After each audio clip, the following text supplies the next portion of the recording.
राज ठाकरे यांचा पंतप्रधान नरेंद्र मोदी यांना बिनशर्त पाठिंबा, भरसभेत राज ठाकरेंकडून घोषणा।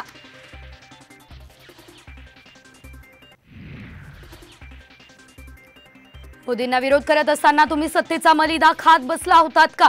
तेव्हा राजीनामे का दिले नाही? राज ठाकरे यांची उद्धव ठाकरेंवर जोरदार टीका।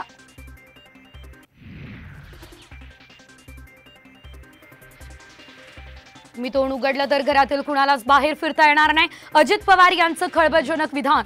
तर लोकसभेत मुद्दे मांडून मतदारसंघातील कामं होत नाही, सुळेंना टोला।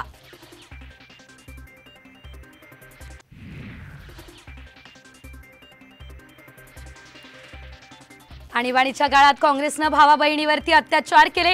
काँग्रेसवरती टीका करताना सुधीर मुनगंटीवार यांची जीभ घसरली। मुनगंटीवारांना अटक करा, नाना पटोले यांची मागणी। तर उमेदवारी रद्द करण्याची काँग्रेसची तक्रार।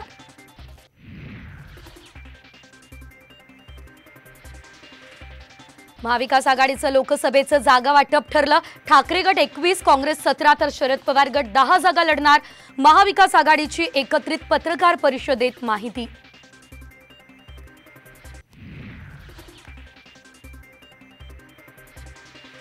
सांगलीची जागा ठाकरे गटाला, एकत्र लढण्याच्या काँग्रेस श्रेष्ठींच्या नेत्यांना सूचना।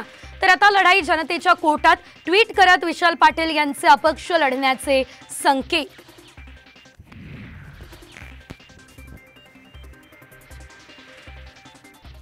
विदर्भातल्या काही जिल्ह्यांमध्ये तुफान गारपीट, बुलडाणा, अकोला, वाशिम जिल्ह्यामध्ये गारपिटीचा पाऊस, शेतींना फटका बसणार।